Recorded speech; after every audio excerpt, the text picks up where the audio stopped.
भगवान परमात्माच्या जन्माची बरीच कारण आहेत, पण त्यातली काही मुख्य कारण आपण श्रवण करणार आहोत. बघा, भगवान परमात्माच्या जन्माची 5 मुख्य कारण आहेत. पहिलं कारण जय आणि विजय यांना दिलेला शाप. दुसरं कारण माँ वृंदेने भगवान परमात्माला दिलेला शाप. तिसरं कारण नारदजींनी भगवान परमात्माला दिलेला शाप. आणि चौथं कारण एक प्रतापभानू नावाचा राजा असतो आणि त्याने त्याच्या जीवनामध्ये चुकून काही चूक नाहीये, पण तरी सुद्धा त्या आकाशवाणीमुळे भगवान रामचंद्र प्रभूंना अवतार घ्यावा लागतो. 5वं कारण सांगण्यात येतं, मनू आणि शतरूपा यांनी भगवान परमात्मा आमच्या पोटी जन्माला यावेत म्हणून साधना केली, तपश्चर्या केली. भगवान परमात्मा तपश्चर्याला प्रसन्न झाले आणि प्रसन्न झाल्याच्या नंतर म्हटले, ठीक आहे, मी तुमच्या पोटी जन्माला येईल. ही भगवान परमात्माच्या जन्माची 5 कारण आहेत. एक एक कारण मी तुम्हाला सविस्तरपणे समजावून सांगते, फक्त तुम्ही लक्षपूर्वक ऐका. पहिलं कारण सांगण्यात येतं, जय आणि विजयांना दिलेला शाप. एक वेळेस भगवान परमात्मा पूर्ण सृष्टीचा कारभार पाहून खूप थकले. थकल्याच्या नंतर द्वारपाल म्हणून जय आणि विजय होते, त्यांना सांगितलं, जय विजय, मी फार थकलोय, खूप थकलोय. आता कुणी जरी आलं तरी त्यांना माझ्या अनुमतीशिवाय आतमध्ये प्रवेश देऊ नका. जय विजय म्हटले, ठीक आहे भगवंता, तुम्ही म्हणाल तसं. पण भगवान परमात्माने विश्राम करायला जाणं आणि द्वारामध्ये सनंदन सनातन सनत कुमार सनकादिक ऋषींनी येणं आल्याबरोबर सनकादिक महाराजांना जय विजयांनी नमस्कार करावा, प्रणाम करावा, म्हणावं, द्वारपाल, आम्हाला भगवान परमात्माच्या दर्शनासाठी जायचंय. द्वारपाल म्हणून जे होते जय आणि विजय, त्यांनी सांगावं, साधूजी, तुम्ही म्हणताय भगवंताच्या दर्शनाकरिता जायचंय, हे खरं आहे, मी मान्य करतो. पण भगवान परमात्माचा आदेश आहे की मी सांगितल्याशिवाय कुणालाही प्रवेश नाही. सनक सनंदन सनातन सनत कुमार सनकादी ऋषींनी सांगावं, द्वारपालांनो, भगवान परमात्माचा आदेश जरी असला तरी आम्ही भगवंताची भक्त आहेत आणि भगवान परमात्माच्या दर्शनाकरिता आम्हाला अनुमतीची आवश्यकता नाही, आम्हाला आतमध्ये जाऊ द्या. जय विजय ऐकायला तयार नाहीत. बराच वेळ सनकादिक मुनी समजावत आहेत, पण जय आणि विजय ऐकायला तयार नाहीत. सनकादिक मुनींना राग येतो, सांगून ऐकत नाहीत. सनकादिक ऋषी स्वतःच्या कमंडलूतलं जल घेतात. ते जल घेऊन हातामध्ये घेऊन म्हणतात, तुम्ही भक्ताची आणि भगवान परमात्माची भेट होऊ देत नाहीयेत. दोघांमध्ये दुरावा निर्माण करण्याचं काम करताय. जा, माझा तुम्हाला शाप आहे की या मृत्यू लोकावरती तुम्ही जाऊन पडाल.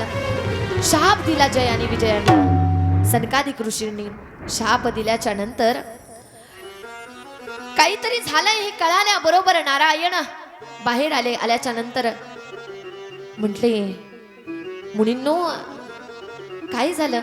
म्हणले, यांना सांगत होतो भगवंताच्या दर्शनाकरिता जायचंय, जाऊ द्या, ऐकायला तयार नाही आहेत. त्यावेळेस भगवान परमात्माने सांगावं, तुमचंही म्हणणं खरं आहे आणि यांचंही म्हणणं खरं आहे, कारण माझा आदेश होता की माझ्या अनुमतीशिवाय कुणालाही प्रवेश देऊ नका. त्यांनी माझ्या आदेशाचं पालनच केलंय.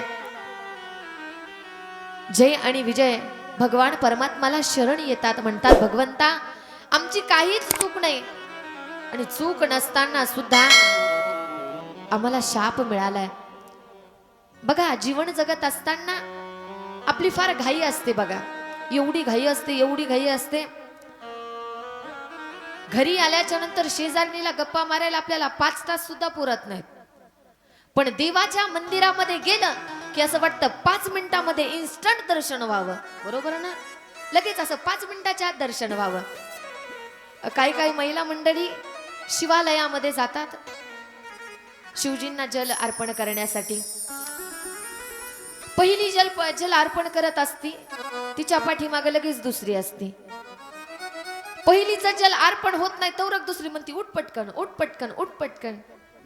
असंच ना, तिचं होत नाही की लगे मागची कौरक करती काय माहित, घरच्याच देवाला घालवणं. म्हणजे याचा अर्थ काय, भगवान परमात्माचा आणि भक्ताची काय करतोय आपण, ताटातूट करतोय. कारण कुणाचा अधिकार काय, कुणाचा भाव किती, कुणाची भक्ती किती हे कळत नाहीये. पण आपण ते भगवान परमात्मामध्ये आणि भक्तामध्ये काही हो, पण किमान आपल्याच्याने चुकून सुद्धा दोघांमध्ये ताटातूट होण्याचं माध्यम तरी आपण नाही बनायचं बघा. जर माध्यम म्हणलं ना तर जय विजय असून सुद्धा शाप मिळालाय बघा. भगवान परमात्मा म्हणतात सनकादिक ऋषींना, ऋषींनो तुम्ही शाप दिलाय पण यांची काही चूक नाही आहे. आता याच्यावरती काहीतरी पर्याय सांगा, काहीतरी उपशाप द्या.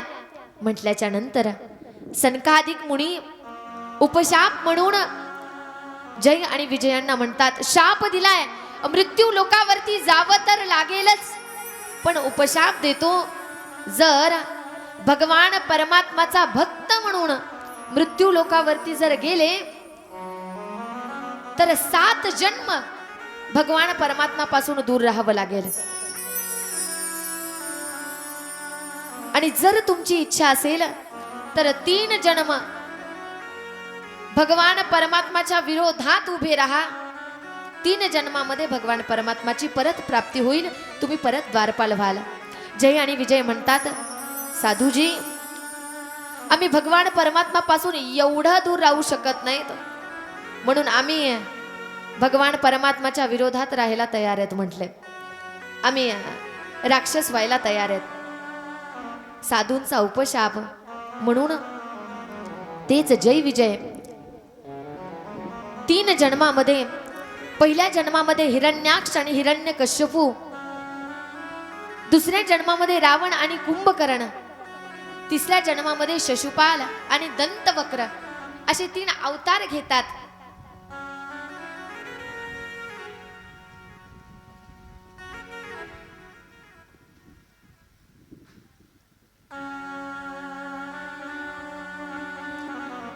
तीन जन्मामध्ये 3 अवतार घेतात. ही भगवान परमात्माच्या जन्माची कथा. कारण कसं की ज्या वेळेस भगवान परमात्मा तुमचा वध करतील त्यावेळेस तुमची त्या जे तुम्ही अवतार घेतलाय त्या अवतारातून मुक्तता होईल आणि तुम्ही पुढच्या अवताराला जाल. म्हणून तिन्ही जन्मामध्ये, पहिल्या जन्मामध्ये हिरण्याक्ष आणि हिरण्यकश्यपू, हिरण्यकश्यपूचा वध नारायण भगवान परमात्माने अगदी खांबातून प्रगट होऊन केला. नंतर रावण आणि कुंभकर्ण यांचा वध सुद्धा नारायण म्हणजेच रामप्रभूंनी अगदी त्रेता युगामध्ये केला. आणि शिशुपाल आणि दंतवक्र यांचा वध कृष्ण अवतारामध्ये भगवान नारायणाने कृष्णाच्या रूपात येऊन यांचा वध केला. यांच्या मुक्तीसाठी यांना परत जय आणि विजय द्वारपालाच्या स्थानावरती स्थान मिळावं म्हणून भगवान परमात्माला अवतार घ्यावा लागला. हे झालं भगवान परमात्माच्या जन्माचं पहिलं कारण. भगवान परमात्माच्या जन्माचं दुसरं कारण, जालंधर नावाचा एक राक्षस होता. एवढं पाप कर्म केलं, एवढा दुराचारी होता, एवढा दुष्ट होता. जीवनामध्ये पुण्यकर्म काहीच केलं नाही, फक्त पाप पाप पाप, फक्त पापच केलं. अगदी साधू संतांना त्रास देणं असेल, भगवत भक्तांना त्रास देत असेल, जे भगवान परमात्माचं नामचिंतन करतात त्यांना त्रास देणं असेल, या सगळ्या गोष्टी त्या जालंधराने कराव्यात. त्याला या त्रैलोक्यावरती राज्य करायचं होतं. अगदी प्रत्येक युद्धामध्ये जावं आणि प्रत्येक युद्धामध्ये विजयीच होऊन यावं. त्याला मारण्याची क्षमता कुणाकडेच नव्हती. बराच काल उलटून गेला, सगळ्या साधू संतांना जालंधर त्रास द्यायला लागला. एवढा त्रास द्यायला लागला, एवढा त्रास द्यायला लागला. सगळे साधू संत मंडळी भगवान परमात्माची याचना करतायत. भगवंता, अरे हा राक्षस फार उन्मत्त झालाय,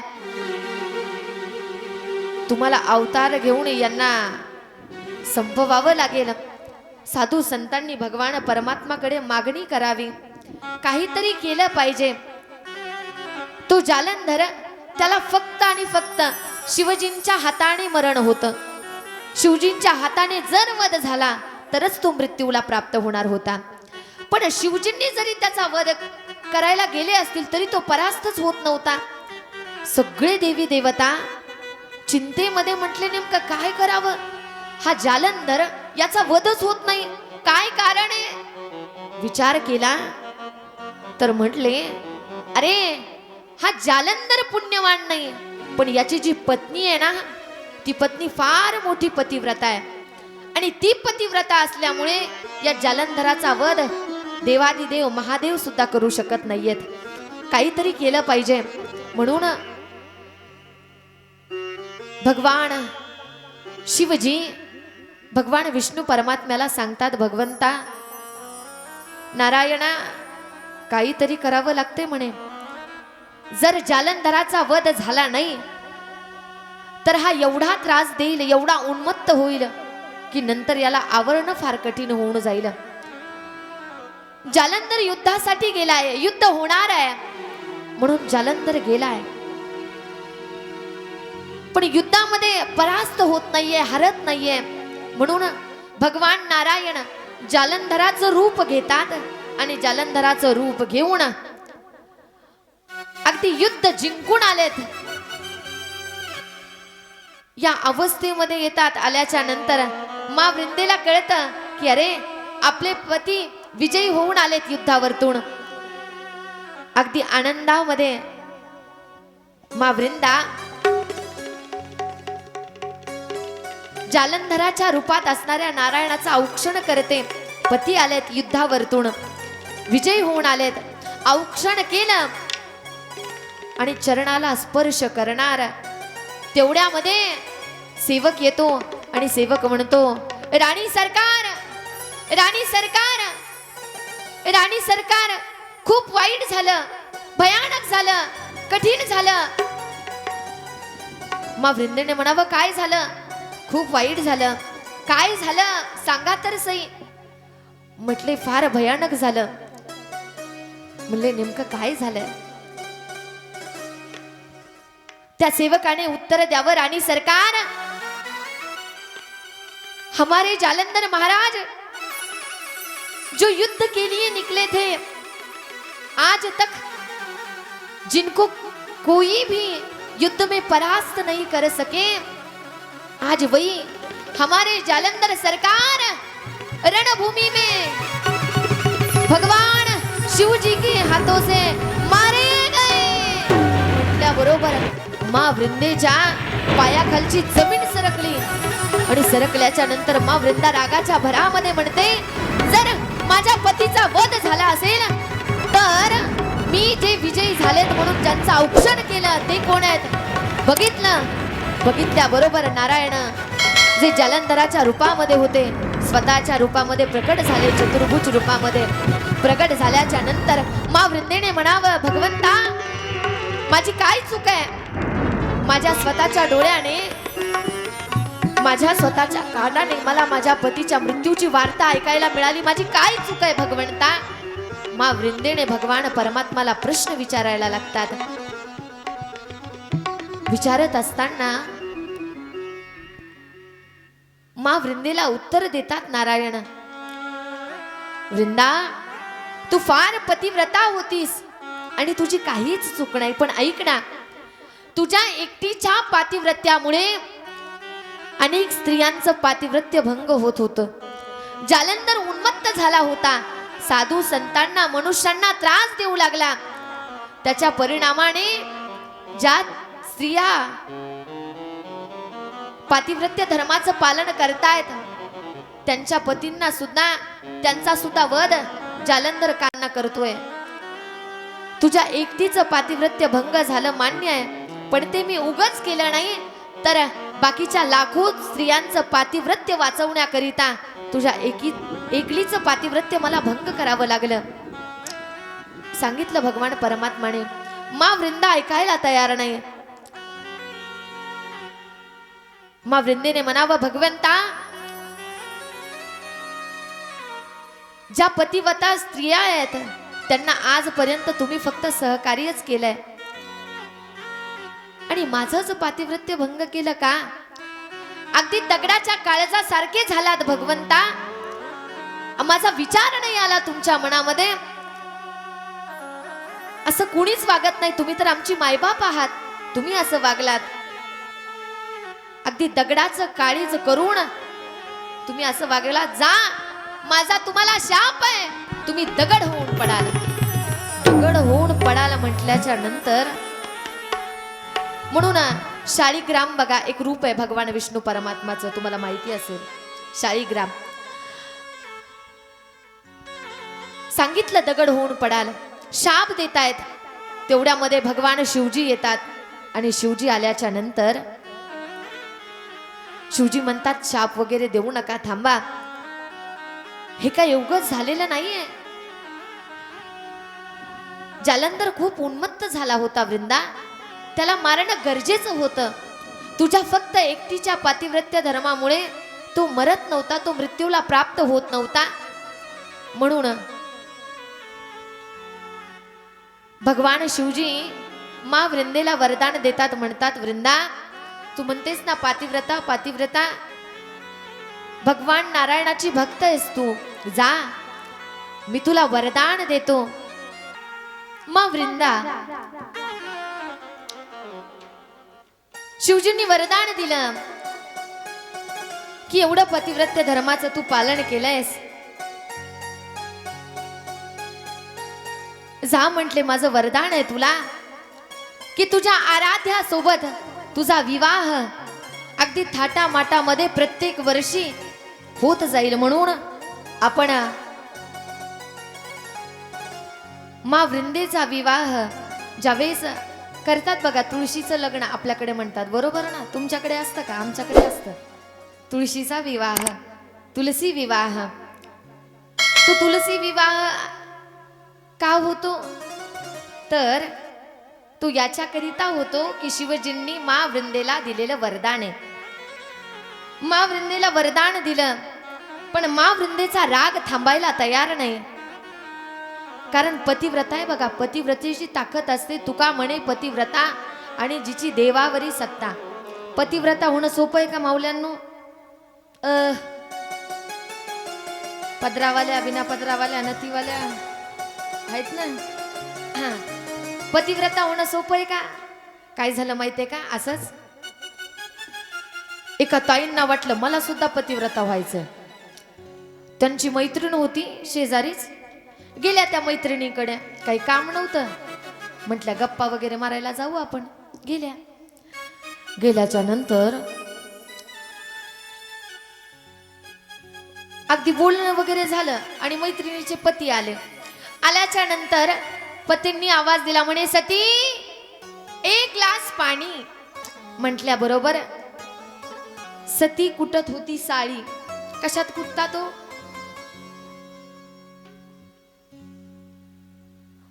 मुसळावर उखळ घालतात का? तुम्ही बोलतात का? मी येऊ तुमच्याकडे आता. उखळात मुसळ घालतात, मुसळात उखळ घालतात, काय करतात का? डोकं ठुतात त्याच्यावर. नेमकं करतात काय? तुम्ही बोला ना, बोला बोला बोला, काय करतात? बरं, आता ते उद्योग ही पार्टी करीत नाही, यांना विचारलं असतं मी. ते काम तुमच्याकडेच असतं ना. उखळ असतं, उखळात साळी टाकल्या, त्या कुटायच्या होत्या, पतिव्रता होत्या. पतींनी आवाज दिला, म्हणे सती, एक ग्लास पाणी. सती कुटत होती साळी. जसं पाणी मागितलं तसं कुटत होती साळी. हातात काय होतं? हातात काय होतं? मुसळ. ते मुसळ पाणी मागितलं, वरच्या वर असं गेला. सती उठली, किचन मध्ये गेल्या, एक ग्लास पाणी आणलं, पती देवाला दिलं. ते मुसळवरच्या वळच. हा पराक्रम कोण बघते? शेजारी. आल्याच्या नंतर विचारते, का ग तू पाणी द्यायला गेली, पण हे वर जे मुसळ आहे ते वरच्यावरच राहिलं ना, कसं काय?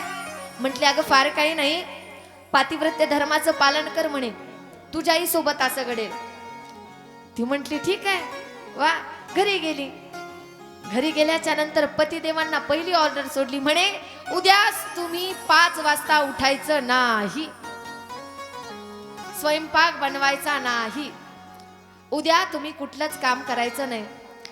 पतिदेवाला प्रश्न पडला, म्हणे आज सूर्य पूर्वेकडचा सोडून का दक्षिणेकडून उतरला का काय, उगवला का काय? झालं काय? म्हणले ठीक आहे, तू म्हणती तर खरं, पण नेमकं झालं काय? म्हणे झालं काही नाही, मला पतिव्रता व्हायचंय. म्हटली काय? मला पतिव्रता व्हायचंय. म्हणले बरं ठीक आहे. म्हणली पप्पाचे पप्पा, आता तुम्ही एकच काम करायचं. म्हटले काय? सगळी कामं मी करणार, आजपासून तुम्ही काही करायचं नाही, तुम्ही नुसता आराम आराम आरामच करायचा. मी सगळी, तुम्हाला पाणी पाहिजे तुम्ही नुसता आवाज द्यायचा, जेवण पाहिजे आवाज, चहा पाहिजे आवाज, कॉफी पाहिजे आवाज, काय लागेल त्याच्यासाठी फक्त आवाज द्यायचा, तुम्ही काहीच करायचं नाही. ती म्हणले ठीक आहे, हरकत नाही. म्हणले मला पतिव्रता व्हायचंय. म्हणले सगळं करू स्वामी, पण ऐका, तुम्ही बरोबर 4 वाजता घरी यायचं. आल्याच्या नंतर दारामध्ये पाऊल ठेवला की ठेवल्या ठेवल्या मला आवाज द्यायचा. सती 1 ग्लास पाणी. कुठं म्हणायचं? दारात असतानाच म्हणायचं. आपला जो मुलगा आहे पप्या, त्याच्या हातामध्ये मी मस्त असा स्क्रीन टचचा मोबाईल देईल आणि आपण जी काही आपल्यात कृती होईल ती कृती मोबाईल मध्ये रेकॉर्ड होईल, शूट होईल आणि नंतर तीच कृती मी युट्यूबला अपलोड करेल, त्याच्यावरती चांगले व्ह्यूज येतील. त्यांचा तो पराक्रम. पाठवलं पतींना. आता हे करायचंय, पतिव्रता व्हायचंय. हिने सकाळपासून साडी आणल्या एकीकून, उखळ आणलं एकीचं, मुसळ आणलं एकीचं, पतिव्रता व्हायचं ना. पाठवलं पतींना. 4 वाजले. ही घड्याळीच्या काट्याकडे अजून कसे आले नाही. 4 वाजून 10 मिनिटं झाले. राग आला. म्हणली थोडीशी मोकळीक सोडली तर यांनी तर फारच म्हणले अवघडच काम केलंय. 10 वाजून 20 मिनिटं झाले, यायचा पत्त्या नाही. एवढे दिवस घराच्या बाहेर निघले नव्हते, आज निघले, मित्रमंडळी भेटले, तिकडे चहा पाणी चालू झालं. हिला मात्र राग आला. 4 वाजून 30 मिनिटं झाले, 4:30 वाजले, आले नाही. हिच्या तळपायाची आगच मस्तकाला गेली. म्हटली नुसतं घरी येऊ द्या, सांगतेच आता काय नेमकं. तर म्हटल्याच्या नंतर 4:35 आले दारामध्ये. जसं सांगितलं होतं, आवाज दिला, सती 1 ग्लास पाणी. म्हटल्याबरोबर सती कुटत होती साडी. अर्धा तास कुटून कुटून दुखत होता हात. म्हटले काहीतरी केलं. आवाज दिला, सती 1 ग्लास पाणी. पप्प्याला अगोदरच सांगितलं होतं, जर व्हिडिओ शूटिंग मध्ये काही कॉम्प्रोमाइज केलं तर तुझी काही खैर नाही.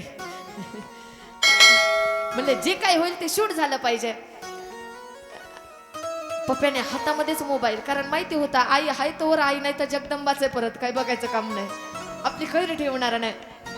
पाणी मागितलं, कुटत होती साडी. पतिदेवांनी पाणी मागितलं, मुसळवरच्या वर सोडलं, उठायच्या आत हिच्या डोक्यामध्ये. काय व्हायचं होतं? पतिव्रता. काय बघता माझ्याकडे?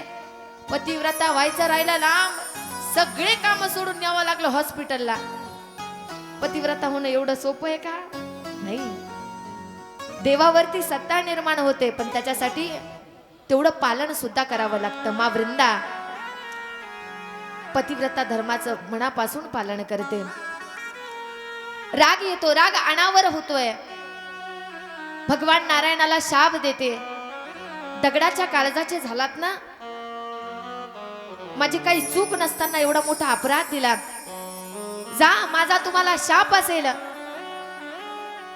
जशी माझी आणि माझ्या पतीची तुम्ही ताटातूट केली, तसंच तुमचे आणि तुमच्या पत्नीची सुद्धा एक दिवस ताटातूट होईल आणि जसं तुम्ही माझ्या पतींच्या गैरहजेरीमध्ये माझं पातिव्रत्य धर्म भंग केला तसाच माझा पती येऊन तुमच्या पत्नीला घेऊन जाईल म्हणे. भगवान राम प्रभूंच्या जन्माचं दुसरं कारण की अगदी मा सीतेला वनवास वगैरे तो प्रसंग आपण तो नंतर श्रवण करणार आहोत. हे झालं दुसरं कारण. तिसरं कारण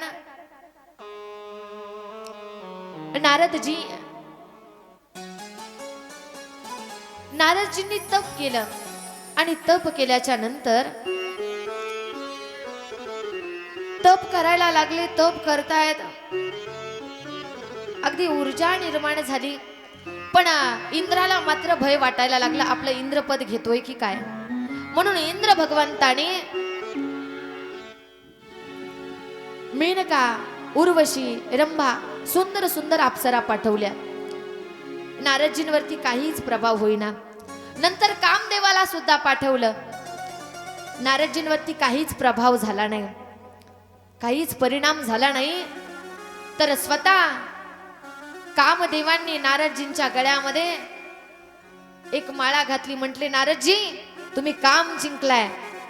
काम जिंकलाय म्हटल्याच्या नंतर नारदजी मात्र मोठे, आता मीपणा जागा झाला ना बघा. म्हणून माणसाला ना फार एखाद्याने कौतुक केलं की माणसाला असं वाटतं आता काय देव मीच झालो की काय काय माहिती. डायरेक्ट देवाच्याच याचा माणसं विचार करतात. नारदजी सर्वप्रथम म्हटले कुणाकडे जावं, आपण शिवजींकडे जाऊ. गेले, म्हटले शिवजी भोलेनाथ मी काम जिंकलाय म्हणे. काम जिंकलाय, साधा सुद्धा राहिलो नाही, काम जिंकलाय. भोलेनाथ म्हटले वा वा वा उत्तम, मी जाग्यावरती भस्म केला पण तुम्ही जिंकला, वा क्या बात आहे. विष्णू भगवान परमात्माकडे गेले. गेल्याच्या नंतर म्हणायला लागले, भगवंता आज तुमचा भक्त साधा सुद्धा राहिला नाही म्हणे. मी काम जिंकलाय, मी काम जिंकलाय, मी काम जिंकलाय. नारायण म्हणायला लागले, आजपर्यंत हे माझं लेकरू चांगलं नारायण नारायण नारायण नारायण नारायण म्हणत होतं. आज नारायण नारायण नारायण नारायण नारायण दिलं सोडून आणि माझं असं माझं हे मी हे केलं मी हे केलं याचं मी चालू झालं. म्हटले काहीतरी करावं लागतं. म्हणून भगवान परमात्मा म्हणतात, हो नारदजी वा वा सुंदर तुम्ही काम जिंकलाय. पण म्हणले यांची बुद्धी आता स्थिर करावी लागते. म्हणून भगवान नारायणाने एक सुंदर असं नगर बनवलं मायावी. आणि ते मायावी नगर बनवल्याच्या नंतर त्या मायावी नगरीमध्ये राजा महाराजा प्रधान अगदी सर्व जिथलच्या तिथे करून टाकलं. नारदजी भ्रमण करतात. भ्रमण करत असताना लक्ष केलं, म्हणे अरे आपण आजपर्यंत त्रिभुवनामध्ये भ्रमण केलं पण आजपर्यंत आपल्या नजरेला ही नगरी दिसली कशी नाही. गेले नगरीमध्ये आणि नगरीमध्ये गेल्याच्या नंतर राजाकडे गेले. राजाने वस्त्र पाहून अगदी म्हटले संत आहेत, साधू आहेत, भगवंताचं नामचिंतन आहे मुखामध्ये. आसन दिला, आसनावरती विराजमान व्हायला सांगितलं. राजाजी म्हणतात, साधूजी तुम्ही फार मोठे तपस्वी दिसताय, भगवंताचे भक्त दिसताय. म्हटले हो. म्हणले माझी एक मुलगी आहे, तिचं तेवढं सांगता का पुढचं कसं होईल. म्हटले हो आम्ही त्याच्यासाठीच आहेत, बोलवा मुलीला. बोलवलं विश्वमोहिनीला. आणि विश्वमोहिनीला बोलवल्याच्या नंतर विश्वमोहिनीचा हात पाहिला नारदजींनी. हातावरती हाताच्या रेषा हे सांगत होत्या, हिचा जो पती असेल तो या त्रैलोक्याचा मालक असेल. पण नारदजींनी विश्वमोहिनीची सुंदरता बघून असं सांगितलं, हिचा जो पती होईल तो या त्रैलोक्याचा मालक असेल. म्हटले ठीक आहे. म्हणले साधूजी ठीक आहे, उद्या माझ्या मुलीचं स्वयंवर आहे, देशोदेशी ते राजे महाराजे येणार आहेत, तुम्ही सुद्धा या. ठीक आहे म्हटले. दुसऱ्या दिवशी स्वयंवरासाठी देशोदेशीचे राजे महाराजे राजकुमार यायला लागले. अगदी सुंदर सुंदर वस्त्र आभूषण अलंकार परिधान करून राजे महाराजे आले.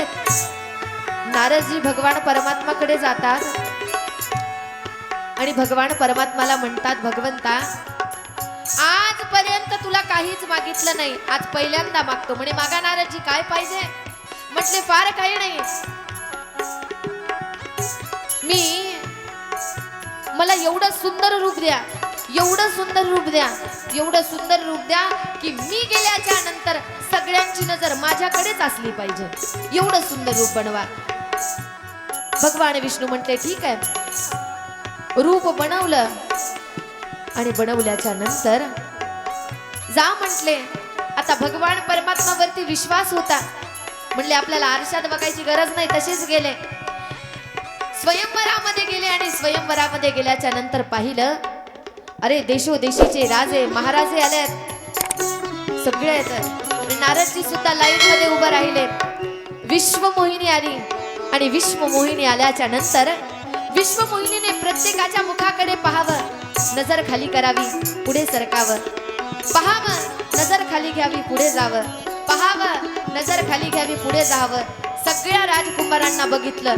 पहिली लाईन संपली, दुसऱ्या लाईनला लागणार.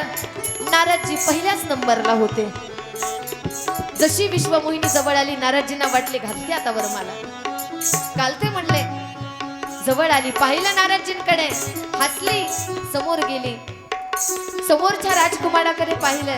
प्रत्येकाला वाटायचं आता विश्वमोहिनी आपल्या गळ्यामध्ये वरमाला घालते. प्रत्येकाला वाटायला लागलं, म्हणजे आता काय आहे? विश्वमोहिनीने प्रत्येकाकडे पाहावं, समोर जावं, प्रत्येकाकडे पाहावं, समोर जावं.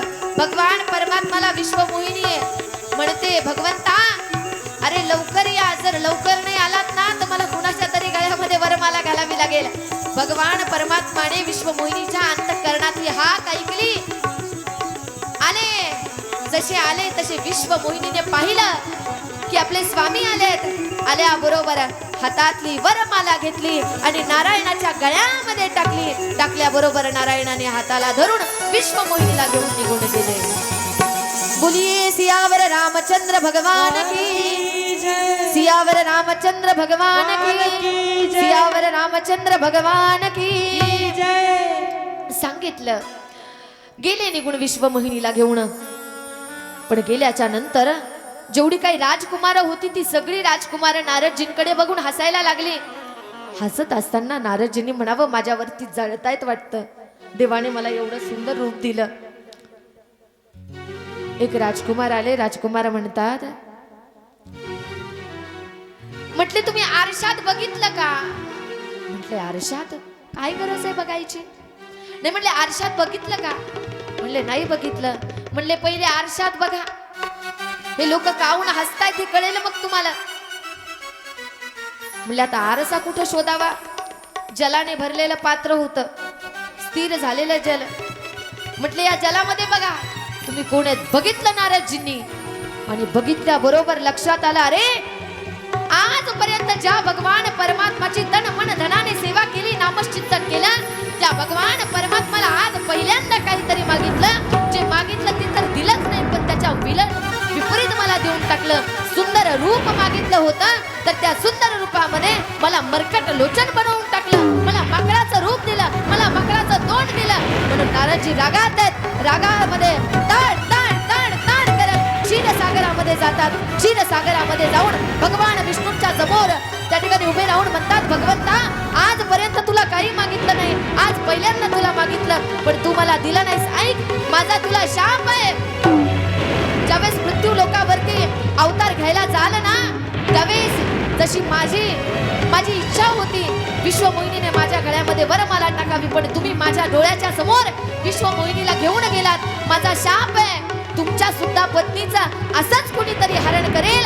आणि हरण केल्याच्या नंतर तुमच्या पत्नीचा शोध घेण्यासाठी जर तुम्हाला कुणी मदत करेल तर देवता येणार नाही, यक्ष येणार नाहीत, गंधर्व येणार नाहीत, मनुष्य येणार नाहीत. तर तुमच्या पत्नीचा शोध करण्यासाठी जर तुम्हाला कुणी मदत करेल तर ते फक्त आणि फक्त मरकट लोचन माकड तुम्हाला मदत करेल, वानर तुम्हाला मदत करेल. नारदजींनी शाप दिला.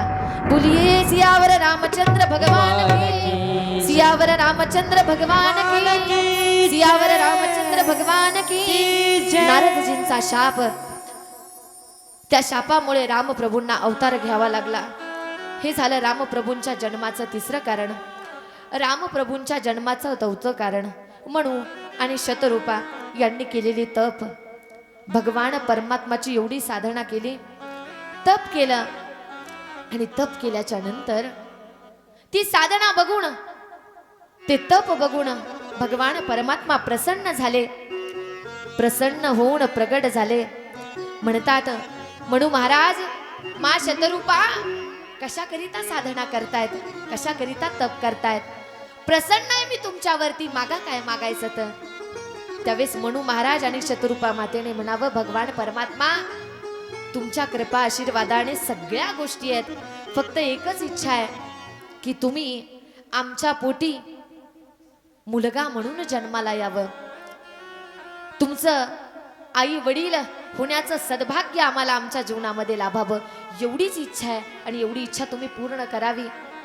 म्हटल्याबरोबर भगवान परमात्मा म्हणतात, तथास्तु तथास्तु तथास्तु. 3 वेळेस तथास्तु म्हणतात.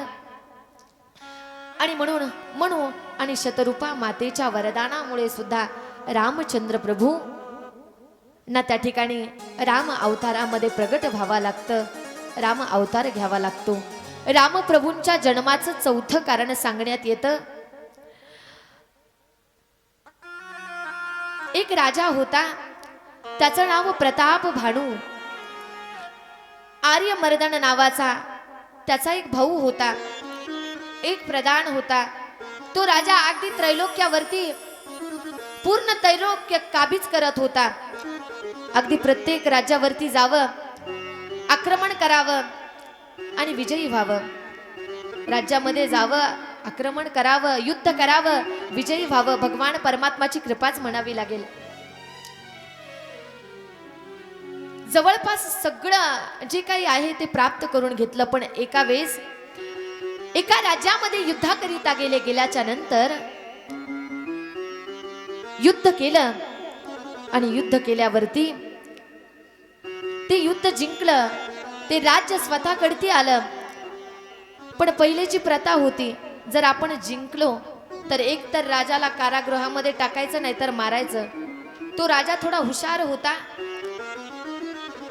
त्या राजाने म्हटला, जर इथं राहिलो एक तर कारागृहामध्ये तरी डांबून ठेवतील, नाहीतर जीवानिशी तरी मारतील. म्हटलं इथं राहण्यात मजा नाही, आपण निघून जाऊ. म्हणून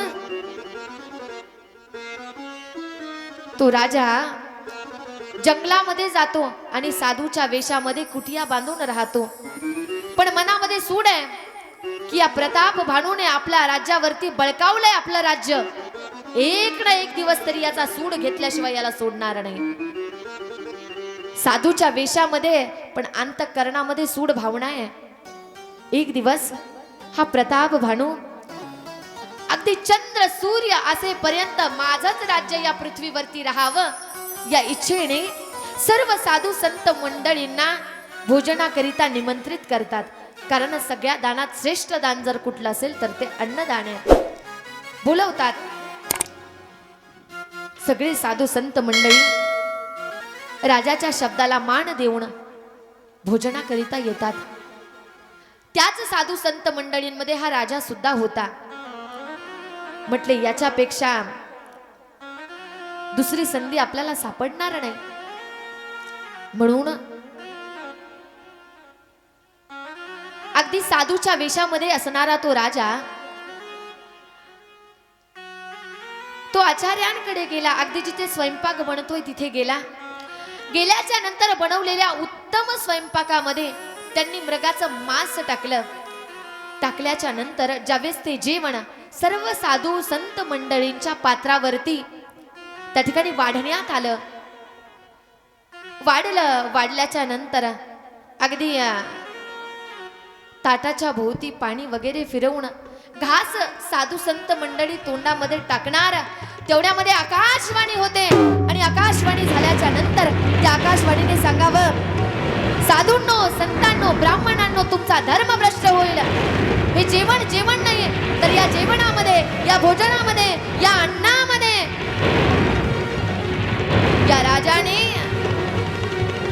त्या ठिकाणी मृगाचं मांस टाकलेलं आहे, तुम्हाला तुमचा धर्म भ्रष्ट करायचा की काय? आकाशवाणीने सांगितलं. जसं आकाशवाणीने सांगितलं, उठून जा इथून.